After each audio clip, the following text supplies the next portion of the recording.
Hello, everybody, and welcome back to another episode of the Cinema Wave podcast here at the Culture Wave Media Network. And it is time for us to discuss the final installment, probably, of Mission Impossible and the franchise with Final Reckoning. I'm going to be one of your hosts for this episode. My name is Darian Scalamoni. I am joined this time by Sean Villa. What's going on? And Zach Miller. How's it going? Hello, gentlemen. What's up? So excited to discuss this. So Zach, correct me if I'm wrong, you have been watching these movies like in succession as they come out. Like, when did you see? Well, obviously, the first movie came out probably before you were born, right? Yeah, the first movie. So when did you kind of catch on to the Mission Impossible thing? Because Sean and I have an entirely different approach to how we watch these movies. But I'm curious on how your fandom started with Mission Impossible. Yeah, I think I started watching probably 3 on TV a lot when I was younger. When I was at the right age, probably like 10, 12, something like that. And then there was a gap from 3 to Ghost Protocol. So I think Ghost Protocol was probably the first one that I saw in theaters. And yeah, there were definitely there were some years where I was slower to get to watching these movies. Just because I assumed that it was going to be the same thing. But every time that a new one came out, I was very impressed with how they made it original each time. And Tom really just like gave his dedication to that. So I kind of caught wind of that by the time Rogue Nation came around, and you could see the different directions that they were going. So I was really inspired to go see them and then revisit the older ones. Probably after Ghost Protocol, I think I watched 1 and 2, something like that. Mm-hmm. So. Yeah, so I binged the whole franchise basically leading up to Dead Reckoning. So Dead Reckoning was the first one I saw in theaters. Mm-hmm. I saw it in IMAX, and then I checked this one out in IMAX. Sean did the ultimate sacrifice for the love of the game, as they say, and did watch all of these movies I did my own this week. But we got to start. I mean, we also got to talk about that. Like, let's start there. You've never seen these movies. You're excited to kind of jump into this franchise. Coming off of it, how do you feel about the franchise in general? No, I mean the franchise like as a whole was sick. It's fucking awesome. I've been like sleeping on this. I don't know why. I just like never got around to it. I had seen Mission Impossible 1 like years ago, and it might have been because I think like the first 2 Mission Impossibles, I didn't see 2 until 3 days ago. But Mission Impossible 1 was like fine, I thought. And I was like, all right, that was pretty cool. I like Tom Cruise, but like it didn't grab me right away. And then when this new one was coming out, it's called The Final Reckoning. It's allegedly the final movie. So I was like, all right, like I got to get around to this. I'm going to watch these movies. And yeah, they kind of just like get better as they go. I think we're going to talk like in depth about our feelings towards specific movies. But this was a great time. I don't think there's a single movie in this franchise that I was like, damn, I didn't enjoy that at all. Like that it just hasn't happened. Including this one. I think they all really have some merit. Tom Cruise is like, I mean, listen, he's good at the start. He's a good actor. He's a talented actor. The shit he's doing, like by this movie especially, is like it's fucking unbelievable. It's unbelievable what this man is doing for stunts. He breaks his foot, and he like I've heard all of these things that have happened in the background. I used to see the behind the scenes footage of him like driving the motorcycle off the ramp on the mountain, and I was like, damn, that's pretty cool. And then now I have context to it, and it's even cooler. Yeah. It's even cooler. So, it's hyper enjoyable. It's unbelievable that, I mean, he's obviously an adrenaline junkie, but to do it also because he obviously has such a love and appreciation, not only for this franchise, but for movie making in general. Like, there is nobody else on the planet that's doing what he's doing right now. There's just not.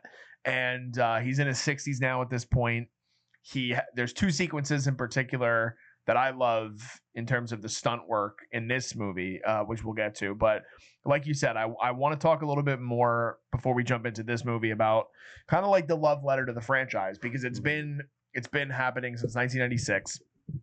I believe was the release of the first movie. And I think you said it, like they just keep getting better and better. And the last 4 installments of this franchise are all directed by Christopher McQuarrie, who is also the unsung hero of the franchise, because I think that when you get to Rogue Nation, with the exception of Mission Impossible 3, there's like an uptick in the way that it feels like a very serious collaboration between actor and director. And you see on this press tour that Like Tom and Christopher are like hand in hand with everything. So much so that they just announced this week that Macquarie is actually writing the script for Top Gun 3, which is cool because like I think that there's no new blood obviously in that franchise now too. Yeah. But with Rogue Nation, there's an uptick, and Fallout is just a remarkable achievement on so many levels. So what the franchise kind of does for moviegoers, it doesn't matter if you're male, if you're female, if you're older, if you're younger, like it's thrilling. And there's so much that kind of catches you with these movies. Zach, for you, what do these movies mean to you over the years that you've been watching the films kind of come out one by one? I was talking to my friend about this because me and him have watched the movies like just as they come out, and like we've raved about them a lot too, and just how like these movies felt like the Olympics of action when they would come out every couple years. So I thought that was always very cool, something to look forward to, and you knew you were in for a treat aside from other blockbusters, and you were going to get your Avengers movies, but you were also going to get Tom Cruise doing a crazy stunt as like the main focus of that film, along with another fun spy movie. I'm also a very big James Bond fan, so seeing another like American spy movie in that kind of sense, and he's traveling the world. Another thing too with Mission Impossible is like the exposure to the world culture that it does too. That's another reason I really like James Bond, is like you get a flavor for different parts of the world, and you get to see how they have to react to certain countries and different governments, and espionage and corruption and that kind of thing. So you're like getting this wide scope of action with big stunts, and then with very fun teammates that he gets too. And they managed to make each movie pretty singular in its own way, and then a couple of the movies have a series of overlaps and that kind of thing. So I thought that was very cool. And that's like, these movies are just very good action movies that I would recommend before a lot of action movies to other people. So I think that's what it is to me the most. But Sean, like, what does it mean to you too? Well, I have new exposure to it, so I guess like in terms, I don't have any nostalgia attached to it, I guess, which is like the main thing. Yeah, I'm a big action movie guy, and I die on this hill all the time where I say that a lot of the times with action movies, they try too hard to like be real movies, which sometimes I consider a negative, and like that's not a very popular opinion, but I've seen one too many action movies that are like trying to be smart and not succeeding, but their stunt work is great or their like combat's great, and I just always think back to like there's an Indonesian film called The Raid that really doesn't have much of a plot, but it's just like kung fu cops and they're fighting. And it's one of my favorite action movies because it's like the story does not matter at all. It's just fucking cool combat, and you get to go and just like enjoy that. And sometimes with an action movie, that's what I want. Mission Impossible is pretty intelligently written, though. I mean, it varies from movie to movie. So whereas with something like John Wick, I can kind of just like turn my brain off and just enjoy like the, I guess, like campy-ish nature of the John Wick movies. This one actually feels like it has a little more heart in it, which is not a dig at John Wick at all, because I love those movies. But it's just it's a franchise that kind of knows that it has a legacy at a certain point. And I like seeing the way that it sort of plays with Ethan as a character, especially later on. Once we get to like Rogue Nation, it really does work to make Ethan Hunt a character and not just Tom Cruise. And once we start going down that route of like what he kind of, what this like leading man means in the context of this world and like this cool team, and we all grow to love all the different characters, it becomes like a found family almost, which is not something that I get too much in action movies outside of like superheroes. So seeing that, I thought was really cool. Yeah, and I think with what the backing of what Mission Impossible 3 has to do to kind of expose you to Ethan as a character, having a relationship with somebody and having real life difficulties that he deals with, really plays itself well into taking it to that next level when we get to a Rogue Nation, because you start to see how things affect him as a person rather than just he's just doing shit just for the sake of stunts and because he's this crazy spy that needs to get from point A to point B. Yeah. And Mission Impossible 3, I know, is one of our favorites. I think collectively one of our favorite of the franchise. But before we get into, like, again, the member berries and going back to all moments in the whole franchise, Let's hit this. we are here to talk about The Final Reckoning. So let's do that. Initially, this movie was Dead Reckoning Part 2. They changed that. They decided to give it the Final Reckoning title. And Zach said something to me the other day. We were talking about this movie that I would love for you to bring up now, Zach, because I think it's a perfect point to illustrate how, at least how you and I feel about this movie and the seventh movie into the eighth movie. And I'm curious on how you feel about it as well. But Sure. yeah, jump right into it, Zach. Yeah. Okay. So I like this movie. It's another great installment to the franchise. I think that the major problems with it, and I don't think this is a bad movie at all. I just think that the standout problems with it are that it takes too long to get going into the main storyline, or at least return to where we were left off in Dead Reckoning. And then I also just feel like there's a lot of the pulling on the nostalgia for too long in the beginning, where it's about like 30-40 minutes in, and then I think even the intro happens like 30 minutes in, Yeah. you know, that kind of thing. So I feel like it takes a little bit to get going. And then my thought on it was there were things like the nostalgia, especially in this movie, that could have been chopped in half. And then you could have made a massive final movie between the first part and the second part. And I know they initially planned to shoot it back to back, but I think that this movie could have been like a long 3-hour, 30-minute Mission Impossible instead of 2 parts of the same story, because I felt like there was just a lot of like waiting around, or the basically the prerogative of this movie was just like hurdle after hurdle after hurdle to get to find the AI and to find Gabriel, just to conquer that. But in other films, I felt like Ethan just gets thrown off track so many different times that he loses his sight on the end goal. But this movie, he had his eyes on the prize pretty much the whole time. He's just like, oh my God, I have to go into a submarine now. Oh my God, I have to go to the Arctic. Oh my God, I have to go do this. Like, so he's just kind of reluctantly forced into these situations because no one else can. So it just takes a little bit to get going. And I think that's my major gripe with the film. Yeah, I'm gonna for sure back you up on that. I don't think the first act of this movie is good at all. I don't like it at all. I mean, so I like just saw it. The first act of this movie, as of me saying this right now, for me is like 4 hours away. And I mean, I can't even remember too much of it. I just saw it. It's just really in a weird spot because this is the first like real part 2 of the Mission Impossibles. You know, It's the first one that comes after a cliffhanger, not like a tease at the next one or like a loose thread. Like it's a direct follow-up. Nothing really got resolved in the last one. But it's still kind of using the formula of the other movies in the way that it starts with like a smaller-ish action scene. And then there's like some kind of, you know, like it's very hero's journey. I don't know if that really works in a part 2, because if you're looking at it as a part 2, the whole 2-movie thing should be that hero's journey, right? It should kind of be like you said, Zach, like a long movie, like one long movie.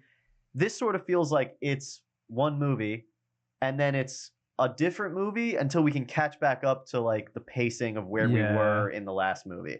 And I like really felt that in the pacing here.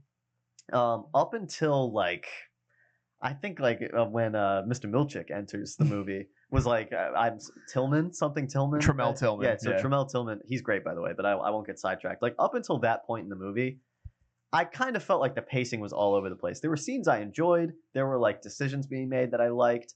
But yeah, I just first like hour of this, I was really not jiving with. I totally agree with what you're saying. I think that I felt the same way for the first hour of the movie.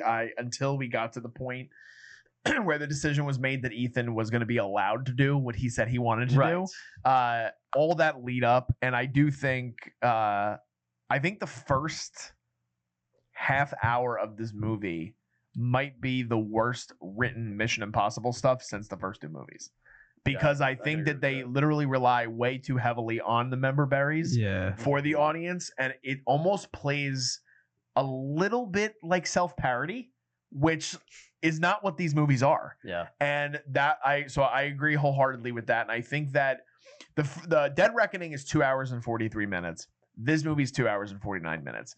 I really think, like Zach said, there is a 3.5 hour cut of these movies coming together that could have been a worthy successor to Fallout, which is one of our favorites as well. And they are very ambitious with what they try to do with these last two movies. And I agree. I certainly don't think it's a bad movie by any means, but I do think that the structure of it, the pacing, doesn't lend itself well to like when you're watching a Mission Impossible movie and you get that first half an hour and then or again, I guess the first 15, 20 minutes and then the music hits, you feel like you want to run through a wall. Like you're just like, yes, like this is what I want. We're back. Like I'm so happy we're here. And the first 30 minutes of this movie, you're just sitting there like, this feels different. This isn't the way that it's supposed to be. Why are they doing this right now? And even so a moment, and we're talking spoilers about the movie at this point already. So if you haven't seen Final Reckoning, pause this, click off, come back after you've seen the movie. But for me, even when we lose one of the franchise's cornerstones with Luther as a character, I don't feel it the way I'm supposed to, because of the way the movie is structured. Did either of you guys feel similar to that? Because to me, it was just like, for a character that's literally been with him since the first movie, you don't feel that same hit like that you're supposed to be feeling with it. Yeah, I think this relates to like a broader problem that I kind of have with this, and it's not like a huge deal, but I think that it impacts a lot of things that I don't really love about this movie, and that's the way that they're kind of playing Ethan in this film. I think half of the scenes, Ethan is like a lot more grounded and serious and like panicked than he normally is, which I like a lot. Like, we've seen this guy, he's hyper confident, he's charming, he's like 62 and he's still like, bagging the hottest women you've ever seen. So he's like the super spy. But then in this movie, there are like long sequences and in Dead Reckoning where he really seems like distressed, like I'm going to lose. And it's brought up a lot in Dead Reckoning. There's like a lot of dialogue about like you might actually fail this time, which but I think that aspect of his character is cool. I like seeing him in like a different light like that.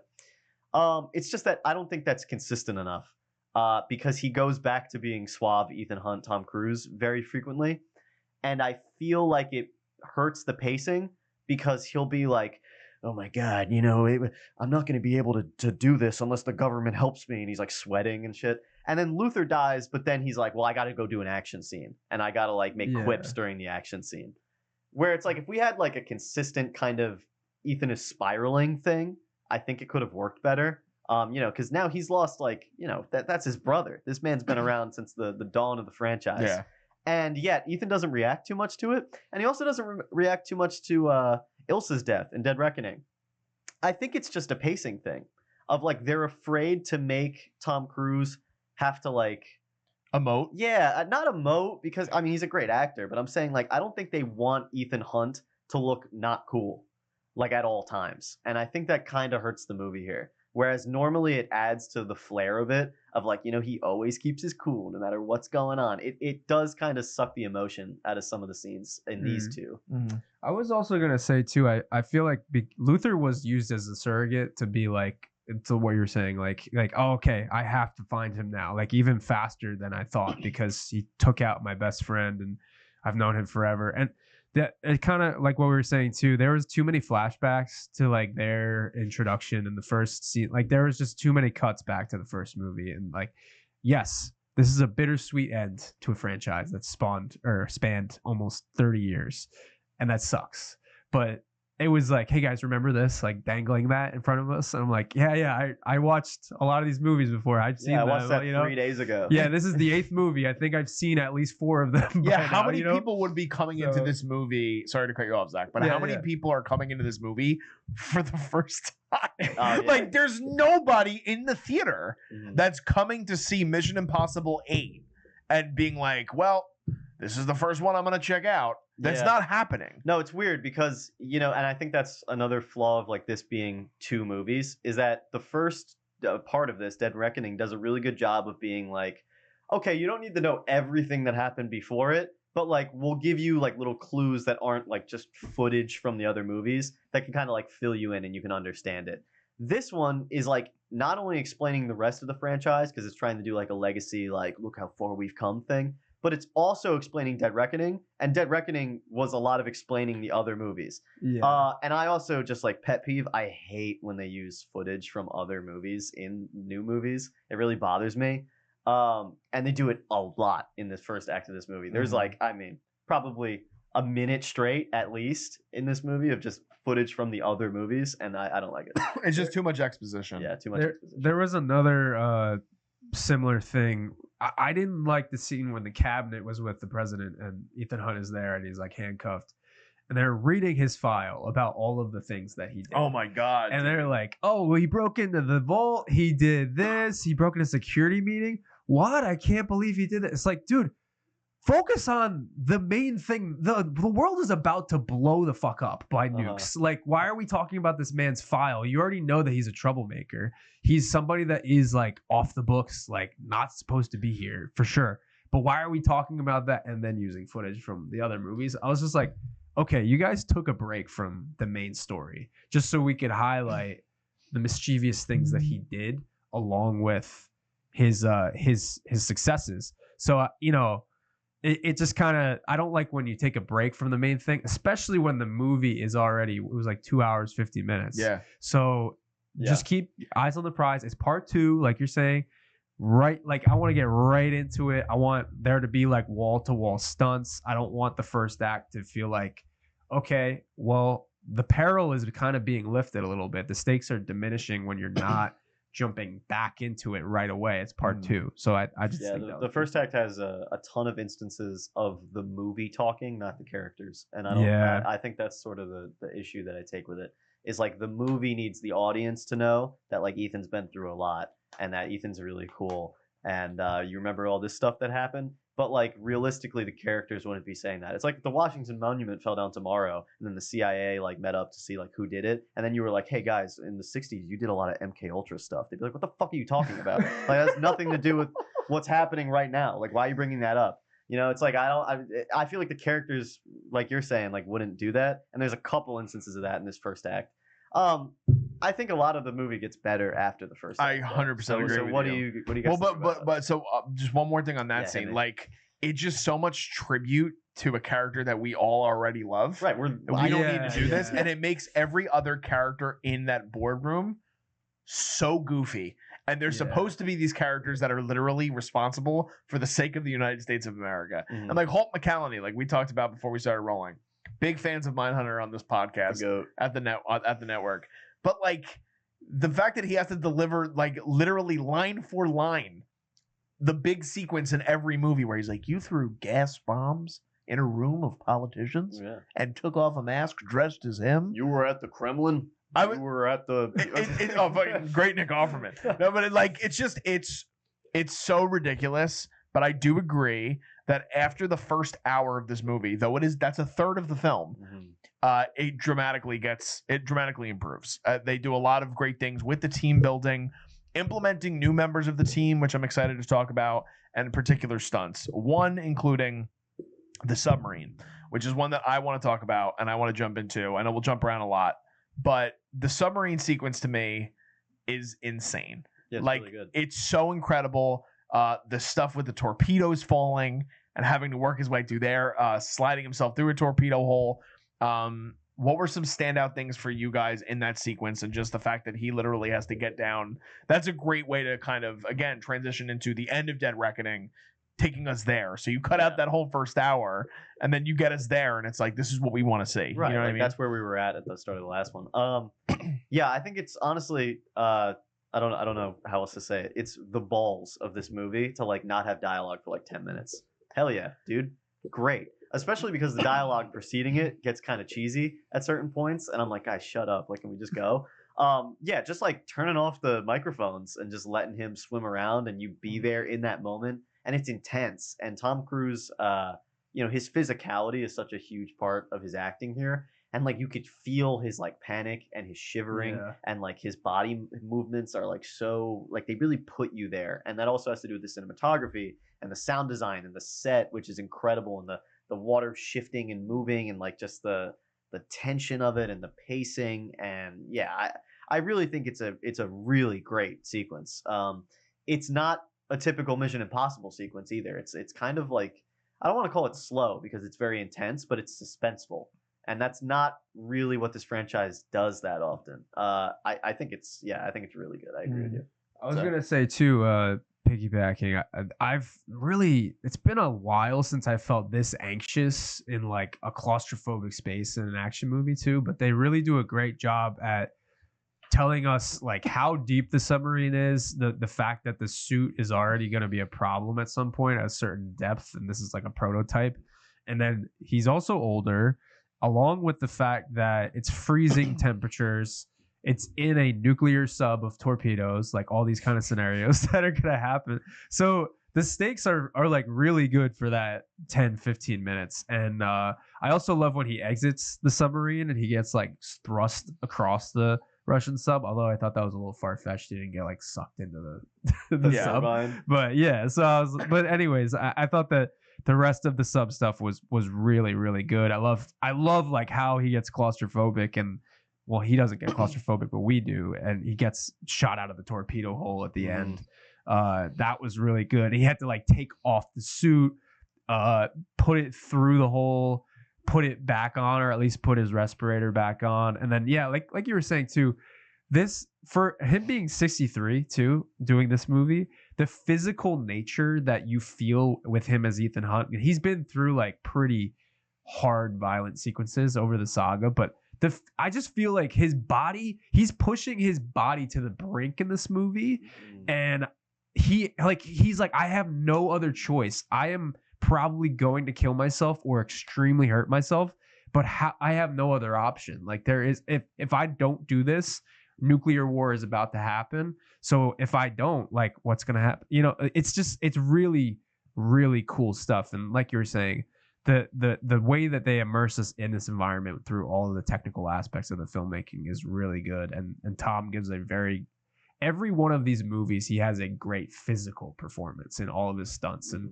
his choreography and that kind of thing. So yeah, it's very good. You know, I give credit to Tom, like you say. I don't want to disparage Christopher McQuarrie though, because I think that these kind of sequences really started to pop off when he became the director.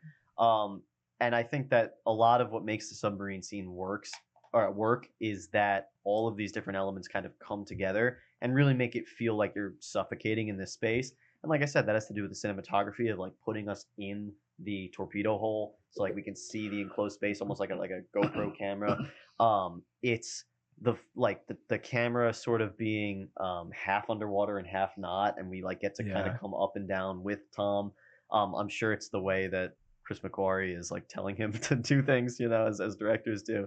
But I think the technical aspects of this movie are unreal, and especially when we get to the final action scene. I mean, none of my problems with this movie have to do with anything technical. I think it looks great, sounds great. The music, especially, I wrote the guy's name down. I don't have it readily available, but there's a new composer, I think, in Dead Reckoning, and that guy is killing it.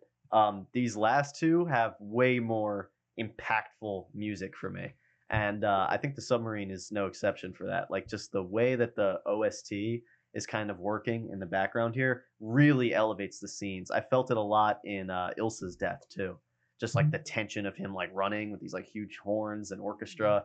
And there's some instances in this movie that we'll get to that I also feel like the score really elevates it. So you know. The technical aspects of this movie are always just above and beyond so many of the stretch of the imagination. You know what I mean? Like Tom Cruise talks about it in a lot of interviews where he's like, well, we want to just make magic happen. And it's like, well, that's what they're doing. Like they're absolutely elevating everything from movie to movie, sequence to sequence. I also really liked what we get before he even gets down to the depths of trying to get to the submarine. I was a huge fan of the cutting back and forth between the stuff on the other submarine where we get the introduction to Tramell Tillman's character and Katie O'Brien shows up, and then we also get the stuff in the Arctic where we get the callback to a character from the first movie who I think does a really good job here in this movie. I forget the character's name. I don't know the actor's name off the top of my head, but the whole rest of the team is there, and they intersect the Russians, and we're dealing with water and fire in that sequence. So with the big fight scenes that we get, how did you guys feel about the way we navigated all of that and kind of, again, doing something that I thought was a little bit more organic in terms of paying tribute to something that came before, not being like, remember this guy, this is the guy, but like he kind of formed his own personality and he was his own character from that point. Yeah, I mean, it's good because he relates to Ethan's character arc. And you know, I guess if we're going to talk about the supporting cast, so that guy, whatever his name was, he's not that important of a character, hence neither of us remembering his name. Zach, do you remember his name? I'm gonna look it up. Okay, you got it. No one off the top of their head remembers this guy's name, and that has nothing to do with the actor or his performance or anything. It's just that his relevance to the script is the way that he impacts Ethan, where they have that scene in the plane after all of this is wrapped up, where he says, like, you know, I actually owe you my life because, you know, you doing that, like, allowed me to meet my wife. And it almost, like, reassures him that actually what he's doing is good. Because, you know, this entire franchise has been people being like, Ethan, you're actually a psycho. And you're going to get everybody killed. Yeah. And now in this movie, they're saying, like you literally caused some of this stuff. Like, if you want to butterfly effect it, and it's really getting to him. So having this character come in and be like, actually, like, you net positive to my life, you know, and, like, you didn't even realize it. And then so, like, think about how many people you've done that for. It's good for the character. It's great character work. And I think that's why he's important. Then you have characters like, you know, unfortunately, like his wife, who doesn't do really anything. She has like one comedic scene with Grace. Haley, well, yeah. Yeah, with so they have like one good laugh. That's a fine scene, whatever. And then you have I believe he's FBI or whoever. It was the duo in Dead Reckoning, and now the one guy has joined Kittredge. the team. No, not Kittredge. The black guy. Greg Tarzan Davis is the actor's name. Okay. Oh, Yeah, yeah, I don't know him, but Dagus. so that character does nothing for me this movie at all. And again, not his fault. Good actor. When they give him lines, he's good.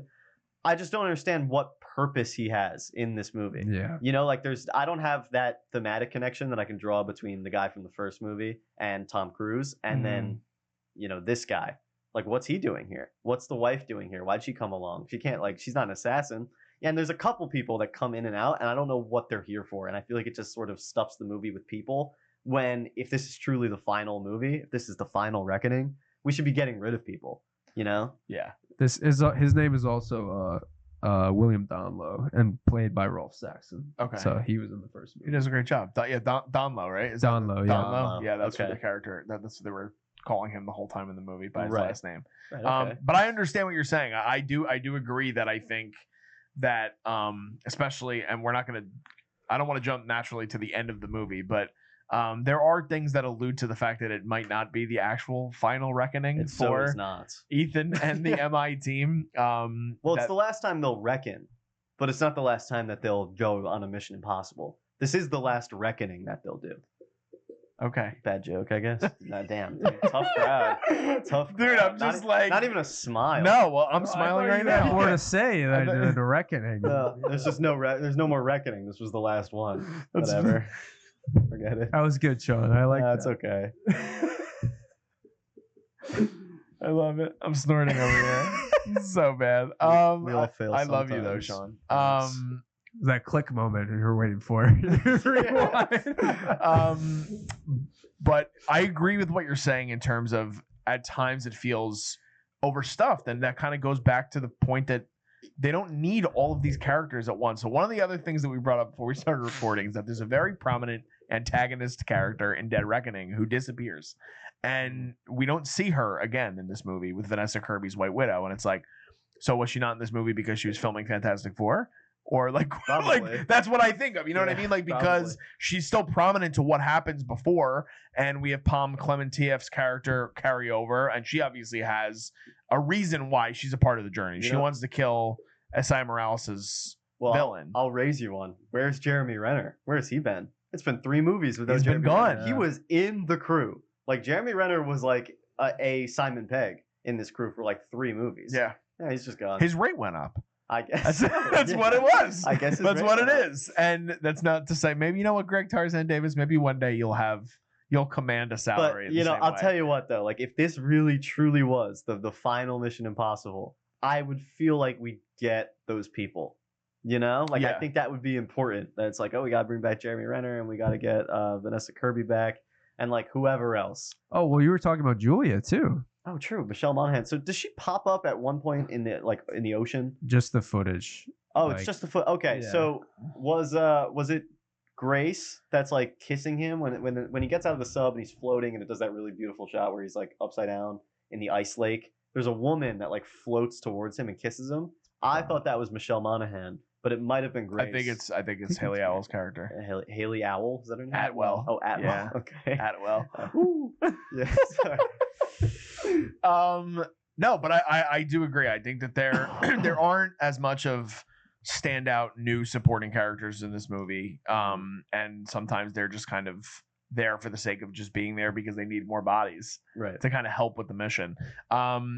We're talking about things that we do like too about this movie, but one of the things, so S.I. Morales' villain character, and the overall villain of these 2 films is artificial intelligence. Gabriel. Yes, Gabriel and artificial intelligence. Zach, you and Sean were talking about it a little bit before we started rolling, but talk to us a little bit about your thoughts on AI's impact on this movie and how it plays as a villain, with Gabriel being kind of the I don't know, sometimes mustache twirling cartoony villain at times when it shouldn't play that way. What are your thoughts on that? And then Sean. Well, that was my biggest problem with Gabriel, is I felt like he was very closely aligned with a Bond villain. Like he can have the like stroking the cat and like, oh, like he literally has lines where he's like, "It is written, Mr. Huns, that is going to happen," and I'm like, dude, okay, all right, just pump the brakes here, man. Like I can't take you seriously at this point, because the thing is too, I never took him as like this crazy villain who has these insane abilities. It's the AI that I'm more afraid of.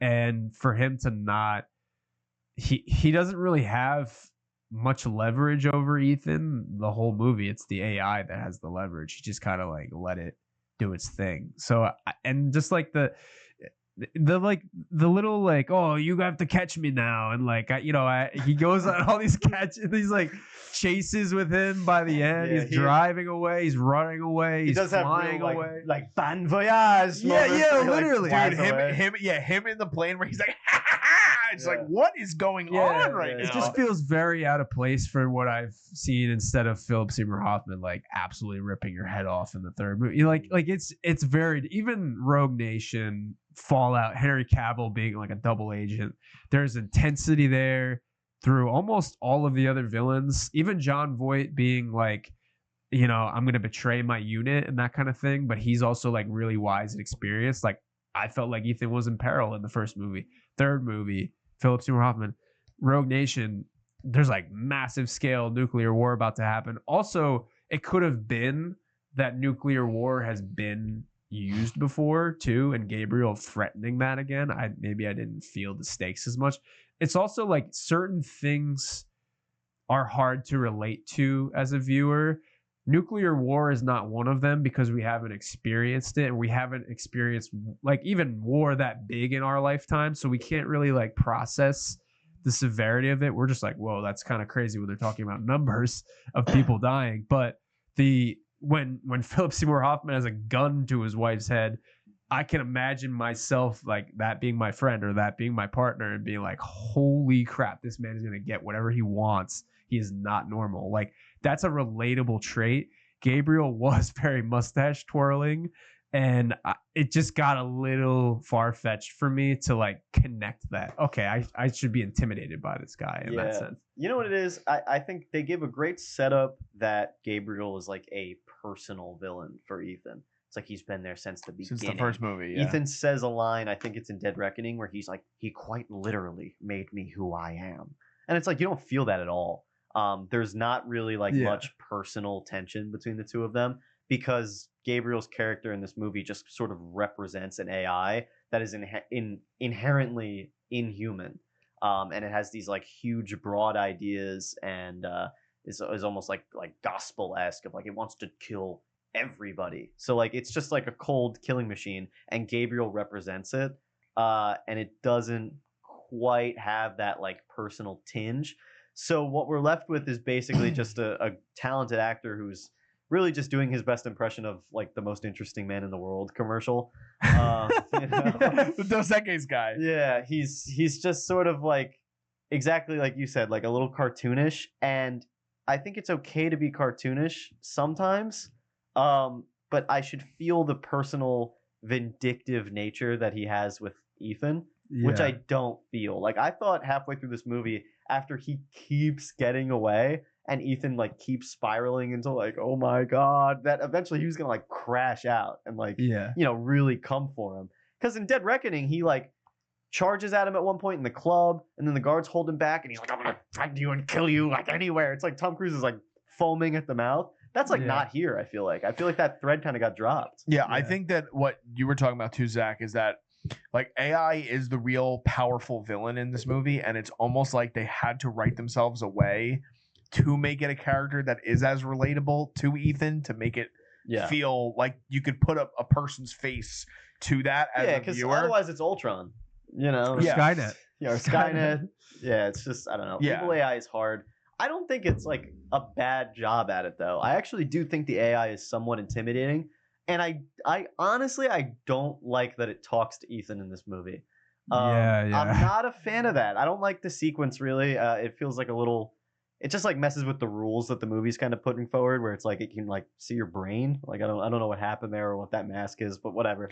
I don't love that we give it a face, because it sort of serves the same purpose that most of the other like MacGuffins in the other movies serve, which is that it's just a threat to the world. And this is a really big threat to the world, and we know that. And there's this real like hanging feeling that it's watching and changing things and screwing with the news, which kind of gets dropped. But like that it's like this all-powerful force. And not seeing it kind of works for me. So then when we see it and it's just like a guy that's like, I'm going to kill everybody and then go and sit in a vault because I'm the anti-god, right? That's what Simon Pegg keeps calling it. It's just like, I don't know. I would have preferred that we didn't have a face to the name, I guess, but the face is like a little Echo Dot face. Yeah, I agree with that. I also think that I think some people have said online that there's a lot of the gripes they have with it is that, again, they go into that whole thing where it's like it's too intelligent that it's going to know everything that's going to happen, and then they still wind up losing in the end. Yeah. It's a weird, like, just circular motion in terms of storytelling, where it's like, all right, so then where are we going from here? Especially if they're going to do another movie, or like the fact that they're able to outsmart it with a group of people, and some of them we don't even care about. You know what I mean? Well, what should have happened is it needed to foil their plans a lot more. I think that you could have toned down how good Gabriel is at escaping and made it so that this AI is really helping him and is like allowing him to get away with things. And that could be something as like simple as just like closing a mechanical door in front of Tom Cruise. We don't really get any instance of that. And we reveal so much technology like throughout these two movies of it being able to like live alter security cameras and shit. Like Tom Cruise is in staunch opposition to almost like every government in the world in these two movies. And never is it because of the AI, I don't think. I think it's because of like actions that he actually did. Whereas like the opportunity was right there for the AI to make it seem like he did things and like screw with people and like create a conspiracy. Because that's what I love about Fallout is the conspiracy aspect of it and all of these moving pieces that are working against each other, and there's like 15 plot twists or whatever. And this movie really had a good setup for that, and then kind of doesn't go anywhere with it. Yeah. I think that's fair. I like what you said about that too. I also think that the series has a lot of the spy tech and gadgets and that kind of thing. So it could have even been something like it's foiling their tech, and like they're like stricken to use their resources and only their tools. It does a little bit. It does that in Dead Reckoning. Yeah, Dead Reckoning it does. Okay. Yeah. Okay. So yeah, I'm just probably forgetting. No, but I agree. Yeah. I thought that was a fun way to do that in Dead Reckoning. Yeah. Because doesn't that happen in the sequence where he's trying to get to Ilsa? And yes, it's Simon it does. Pegg, It's and it's using Simon Pegg's voice. Simon Pegg's like, it's not me talking. So that's It's a exactly great sequence. Exactly what I'm talking about. So the AI in Rogue Reckoning, or sorry, what? Dead Reckoning, yeah, is way more intimidating than it is here. Whereas here, it's a MacGuffin. In the first film, it feels like an actual presence. Now it doesn't really have any presence, which is weird because they give it lines and it like talks, but it doesn't do much in this movie. It's really just Gabriel. And I don't really know what the hell Gabriel's deal is. Like, what's he doing? Like, because he keeps talking about like it is written, like it's like a cult. But I don't know what he wants because he wants to like control it for his own gain. Like it's just very weird writing. I don't totally understand the relationship between the two characters, and I feel like we could have like picked which one's going to be our villain. And right now it's sort of both, but neither really. You know? Yeah, and you're talking about the cult aspect, and they give like a quick excerpt The where they show acolytes, that, with like, and we don't really get much of that either. Could have dropped that entirely. Yeah, you just didn't even need it in the Is movie. the guy on the submarine that like attacks Tom Cruise? You remember that? Yeah, there's like Is that an people acolyte? sprinkled in, like that's what they were saying, that these people are like followers and they're basically just, you know, acting out and they're in positions of power. Same thing with the person in the cabinet that tries to kill the president. But I think that it could have just been like, you know, the AI is creating so much disruption that people just don't think rationally when something like this is happening and it's cataclysmic. So it could have just been people panicking. Like the guy in the Secret Service in the cabinet when they're about to push the nuclear button, he could have just been a panicking guy. Like, I gotta think about my family, like that kind of, like he could have. That's how just I took it. That's honestly, that's honestly how I took it too. I didn't think that he was like a acolyte or whatever. I thought he was just a guy that like was panicked and thought that the best thing to do would be to push the button and try to take over. Yeah. So I think it kind of, maybe it was unclear for me, or maybe I just went over. You're probably right. You're probably right. It's unclear in the writing. Is Yeah. really what it comes down to. So like the acolyte thing, just toss it out. Like I get the AI would have some form of that influence, but to me, having people like take up arms and being like followers with AI that quickly and it just got released into the mainstream was a little abrupt for me. So I think you just kind of bottle it up a little bit. The thing is like changing red lights, you know, like it's causing car accidents, it's causing airports to shut down or like stuff like that. Like I got really excited in the opening sequence when Tom Cruise walks out into the crowd and everyone's kind of panicking, and we saw like news footage of like altered footage in real time where it was like changing like the camera to a gun. I thought it was going to build into what you're saying, which is like a world that's sort of like under deceit. Yeah, and we were gonna see like constant instances of this happening and like the chaos that it was creating. I don't know. I think that would have been good for this. Like, I think this movie, if it's really going to be the last Mission Impossible, should have kind of felt apocalyptic. And I think, honestly, my big takeaway with this movie is that it just sort of feels like another Mission Impossible, which is not bad. Because, like I said, I mean, the franchise is like very good overall. Yeah. But it doesn't quite feel like a boom, like crazy big ending. It just sort of feels like, all right, yeah, that was another Mission Impossible movie. Yeah, it does feel like there's going to be a continuation. Like it feels like there's going to be another movie. I hope there is. I kind of hope there is too, which is weird because I don't know if I was going into it being like, I'm pretty okay with the fact that like, let's see Tom Cruise do some other things now for a little bit. Yeah, and guess. he still will, but it's just at the end of the day, I mean, again, they've been doing this for 30 years. You bill it as the final ride. It's like a whole thing with marketing, but that's a whole other story. We didn't talk about the other stunt that they market throughout this whole campaign with the airplanes and Tom Cruise being on the hanging off of a biplane. Yeah.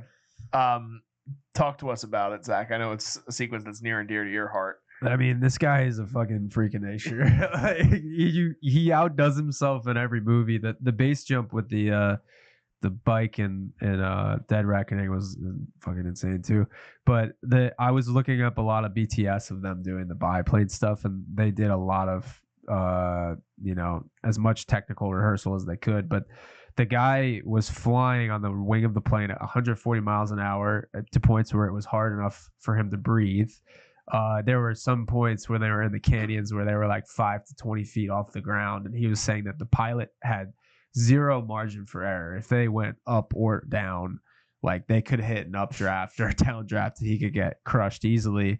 I also found that there were sequences where it was like an unmanned plane and they had a pilot in that seat with a green screen suit on too, so they digitally removed him at some point.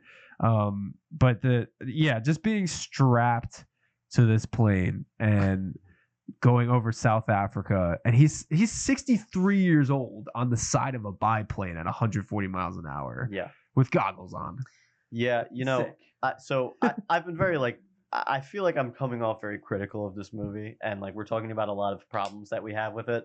I think this is a pretty good movie overall. We'll get to scores later. If this movie was horrendous in every way and it had this action scene, I couldn't call it a bad movie. This is the most riveted I have been by an action scene in forever. It's one of my favorites in the franchise, if not the best one that I've seen. It's unreal. I mean, it might be the only time that I can recall where I was watching something and my stomach dropped. Like when the plane, it's all the technical aspects I was raving about, the sound design, the cinematography. When the plane's like going up and then it's like coming down like that, I actually like feel it flip like as if I was on the plane. And to get that immersed in an action scene with stunts and my mother keeps walking in on me watching these movies, and every time Tom Cruise is doing some kind of crazy stunt, she's like, well, he's not really doing that. I'm like, no, Mom, he's really doing that. She's like, no, he's not like hanging from a helicopter. I'm like, I swear he is doing that. And that's like that's just what's so amazing about this franchise, is that it compels with its action in ways that no other movie can do. It's really just unbelievable. And if nothing else, like I said, if this movie was total dog shit, but it had Tom Cruise really going all out on stunts like he does here, I mean, it's still good. Yeah, it's like a credit to just every single time you can hang your hat on the fact that he's going to do crazy shit. Yeah. Like that's what you're going to see with these movies time after time. And like you've said, Zach, him being 63 years old and doing this still and constantly upping the ante in ways where you just can't even believe it. Like even going from the submarine sequence to this, it's the same thing. You're just like, what? How is he doing this? Like on the same production, let alone, you know what I mean? Like it's remarkable, and obviously, it's his most iconic role for a reason. This is him bending the idea of what we can do as human beings. You know what I mean? Like it's just it. And I think that plays into what you're talking about, where you feel these things more emotionally for not only the performance and the actor, but also the character of Ethan, because you know that he's the one doing it. It's not a stunt person. This is Tom Cruise literally hanging off the side of a plane. This is Tom Cruise hanging from the side of a building. This is all these unbelievable sequences that we haven't seen ever, and I don't know if we'll ever see again. Yeah, and I think you could feel it. I think that's a huge part of it, like you said, like it, because it's him and he's really doing it. It's not like an actor acting on a green screen. Tom Cruise looks genuinely fucking terrified hanging off the side of this plane, because he really is hanging off the side of a plane. And like that seems like something you wouldn't notice, but I really think you do. I think like you can feel it in the scene, and it adds so much to it. Just like the authenticity of what's happening, and I mean that's movie making, man. Yeah. If you have a movie that's I don't know what the budget of this movie is. It's got to be something ridiculous in the 100 millions. But like that's what we should do with our budgets. Like is make something that is so big and so grand, but still authentic and real, and like you could feel it. I think awesome. that's what he tries to do. I mean, he said like the same thing with Top Gun Maverick. Like everybody's flying those planes. Like he told all the actors, he's like, you guys got to go through. You have to learn how to fly. Yeah. If you want to do this. No, I mean, ironically enough, in a movie that is about AI, it really just goes to show you how good human authenticity is in film, which is kind of sick. Yeah. If you're on a meta level, that rocks. I love that. I think before we get to final scores, we've talked so much about the franchise too. We have to go through our 3 favorite films, and then I also wanted to ask if you guys have 3 favorite stunts that he's done over the 8 movies. That's so hard. So DJ, do you want to start with? I'll start with movies. My number 1 is Fallout. Fallout to me is Sean had said this before we started recording, but it's ironic that you brought up The Raid, because to me The Raid For me, the best action movie, I always go back and forth between The Raid and Mad Max Fury Road. Those are my two. Dude, great picks. And I do think that Fallout gets it to a level though where you're able to immerse yourself in the story of it. Plus, Henry Cavill is fucking awesome in that movie. And the fact that that guy can play that part, and I am leaving that movie feeling more confident in him versus playing Superman, is crazy to me. So Fallout, I think, is great. Rebecca Ferguson is great in that movie. The supporting cast is fantastic. And again, throughout the rest of the franchise, like Peg has been amazing. Ving Rhames, who is barely in this movie, is still amazing as Luther. So Fallout's my one. I would probably go to Mission Impossible 3 as my 2. Because of the fact that Philip Seymour Hoffman is the best villain in the franchise, in my opinion, even though he's only in it for one movie. And I do think that J.J. Abrams makes it feel so personal. I think that it's a movie that it has these the big action sequences, but not in terms of stunts and things like that, but it's also such a personal journey for Ethan. And if that movie doesn't exist, we don't get to the levels that we get to later on. Yeah. So Mission Impossible 3 would be my 2.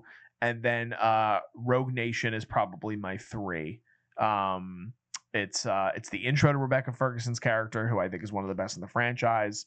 I think the stunts in that movie are also awesome. And it's kind of like a greatest hits. I feel like it plays like a greatest hits of everything that we've gotten from everything else, leading into what takes us to the next level with Fallout. So that is my top 3. Yeah. Well, I don't have too much different. It's going to be very boring. And I agree with your reasoning too, so I'll try and be quick. Number 1 is Fallout for me. I just think it's almost a perfect action movie. And like I was joking about before the podcast, it might be the first time that I rate something a 10 on CinemaWave podcast. It's a 10. I have almost no problems with it. And, I was talking a little bit before about The Raid, like you were saying, and how I love like an action movie that's just about the action. This movie's not that. There's a scene in the sewers in Mission Impossible Fallout. There must be 12 plot twists in a row, and it's fantastic. It's like Alec Baldwin comes out and he's like, actually, I've been in on it the whole time. And then some guy takes his face off and he's like, oh, I've been this other character the whole time. But then they're like, no, he's not. He's actually with the shadow government. And then like people come in and it just keeps going. And never once during that sequence was I like, oh, okay, give it a rest. I was compelled. I was like pulled into it. So the writing's great. The action's excellent. Henry Cavill is fantastic. It's the best like side character cast that we've ever had in the franchise by far. It's quick. It brings back Solomon Lane, who's like sort of the head honcho after Philip Seymour Hoffman in terms of villains. Just phenomenal movie. Next, I'm going to go Rogue Nation. I like it a little more than MI3. I'm not even going to explain it. I think what you said is perfect. It's like a best hits, and I'll just leave it at that. And MI3, I like it a lot. The thing that puts it over the edge is Philip Seymour Hoffman. It's the most memorable villain of the franchise for sure. He's excellent in this movie, but he's excellent in everything. It's Philip Seymour Hoffman. R.I.P. King. So good. The opening scene of MI3 is one of my favorite scenes in the franchise for sure. When he has Michelle Monaghan tied up and he's talking about, I'm going to kill her, Ethan. I'm going to do it. I'm going to shoot her with my gun. It's really great. It's like super compelling and tense. You think he might actually do it. I love that it's so personal to Ethan. I love that the second he gets kidnapped, he's like, you have a wife? I'm going to kill your wife. I'm going to find her and I'm going to hurt her. I'm going to hurt her really bad. It's just great. I love it. And then he pumps up to 10. When he gets to that scene, which is his like eyes are bulging out of his head. You don't think I'll do it? Yeah, it's like, oh great. my god. No, he's just a loon, and he's like a lunatic in the best way, where you could tell, but you don't see it for a while. Yeah, like you could like feel it in the way he's delivering the lines and the way he carries himself, and then when he does explode, it's satisfying. It's a natural explosion. Yeah, you see, like you've seen it all along. He's just terrific in that movie, and he adds so much to the movie. So I'll definitely leave it there in my third spot. Yeah. Zach. I'm gonna so my top is MI3. And then I have Fallout and Ghost Protocol, actually. But with MI3, what you guys are saying, that's my favorite. That's also my I have to watch Fallout again, but MI3 is like my most rewatchable one because I always feel like Ethan is continuously in peril and he's never in control of the situation in that movie for like 90% of it. Like he thinks that he is in control at certain points, but he's not. He literally gets Philip Seymour Hoffman, baptizes the man outside of an airplane, and then he's like, I'm still gonna kill you. Like I'm going to get you. Like and he is like scaring Ethan to death. He gets airstriked on the bridge, which is great. It's an awesome isolated location. Gets blown back on a car. The entire running sequence when he's in one of those countries in Asia, I think it's Singapore, and the rabbit's foot, like the heist that he has to do to get all of that. Oh my gosh, it's just such a great film on top of the acting and everything from Philip Seymour Hoffman. That first scene that you were talking about, he goes through like 3 different stages of like negotiating with him, and he's like, at first he's like, all right, let's be reasonable about this. And then he tries to throw back that intensity at Hoffman. He's like, I'll fucking do it. I'll do it. You know, like that kind of thing. And then he just gets like really depressed. Like Ethan gets like really depressed. He's like, oh my God, like this guy's actually going to kill my wife. Like I have to figure this out like right now. But he doesn't have an answer. And that's another great thing too, is because when it starts with that, like, what is that? I guess that's like a rising action moment of the movie. It starts with that part out of order, non-linear, and then it comes back, and then we've gotten all the way there and he still doesn't have the answer, and we're like, oh my God, this guy's going through it, this movie. Like, so he's taken out of his like skills in that third movie for most of it. And then Ghost Protocol 2 I have on here as my third, but it's really the stunts with that. I really like how moving into the later part of the series of movies, that I think Benji's introduction is in that movie too. Mm-hmm. Yeah. And then He's a great character. Jeremy Renner was great too. I do wish he came back. The Burj Khalifa stunt was like also insane for that. Like that was just, I was on the edge of my seat to watch that. I think that was literally like what sent me. I was like, oh, I have to see that in a theater for that one. So that's pretty much my order. I would also put the stunt thing is hard, but I would put like Halo Jump and Burj Khalifa like top, like the Halo Jump from Fallout. Just the fact that he had to do that. I think he said he did it like 10 times or something, like a ridiculous amount. And then he also had the cameraman with him in front of him when they were falling down. So it's insane. One where he's hanging off the hangar. In Rogue Nation. That one is up there for me. Yeah, like the airplane, the giant airplane. Oh, right. Yeah, right. That's up there for me in terms of stunts. The Halo Jump is definitely one, and I really, really, really love the submarine sequence because it's a longer sequence, and I think, and like you said, like playing into the fact that they leave so much room for silence really ups the ante in terms of how you feel about this movie. Like it just jumps to a different level for me when we get to that sequence going into the rest of the movie. So those are my standout stunts. I don't know about you, if you know them readily. Yeah, I mean, I'm trying to like search through the 90 hours of Mission Impossible that I just watched. I love the Halo Jump. I'll totally agree with you there. The fact that it goes from the plane in an unbroken shot down to the ground is pretty unbelievable from a cinematography perspective. And that there's like compelling stuff going on as they're falling is a terrific sequence. So I think I'll agree with you there. This, like I said, this plane scene from Final Reckoning, I think is excellent. It goes on for just the right amount of time. It has like the right amount of being badass while also being like comically ridiculous. For me, it like perfectly kind of balances what the franchise is on like a stunt level. And then, you know what? I'm gonna throw a sneaky one at you. I really love the parking garage finale of, I believe it's Ghost Protocol. Oh, that's a good one. Yeah. I really liked that, and I remembered watching that and going like, oh wow, you know, this would have been the best scene in like any of these prior movies had it not been for the Burj Khalifa scene that's in Ghost Protocol, which is likely better.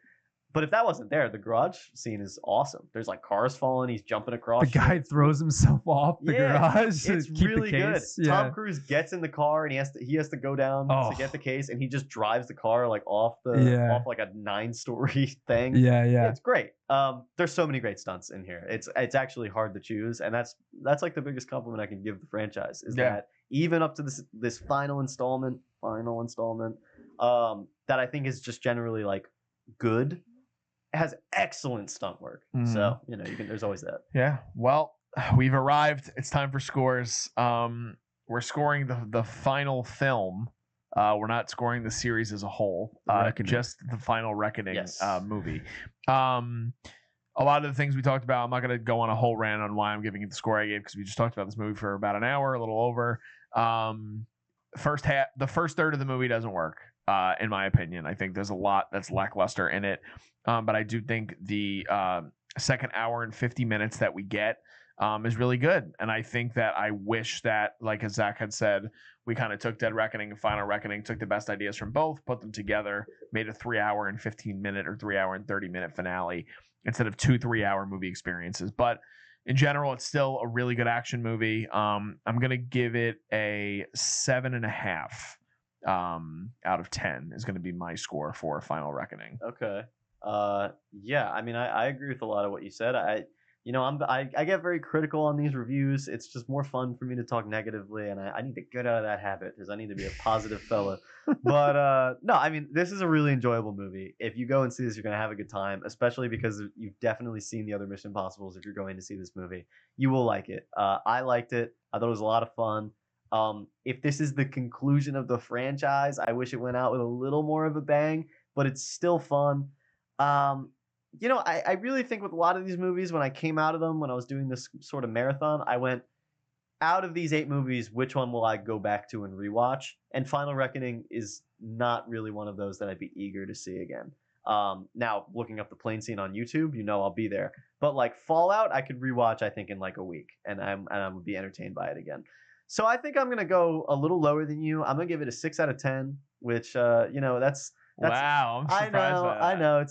It's like it seems low, but I do like it. That's an I like it from me. So no, it is what it is. Okay, Zach. I'm gonna give it a 7 out of 10.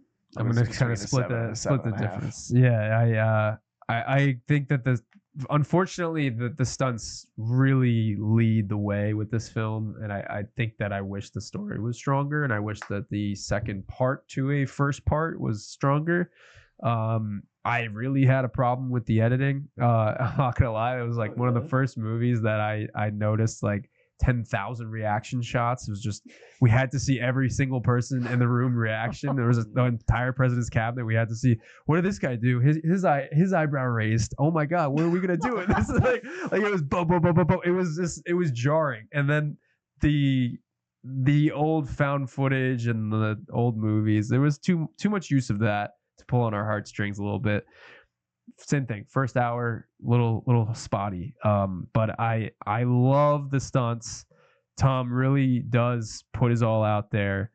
There are really great moments. It's very well shot. I would put it up there with one of the best shot films of the franchise, probably like number 2, number 3. I agree with you. So yeah, it's really good. I don't think this is a bad movie by any means, but when you put it up against the rest in the saga, it's like hard to pick this being in the top like 5 for me. I think it's outside of that. So I'm gonna give it a 7. Okay, but changing my score to a 7.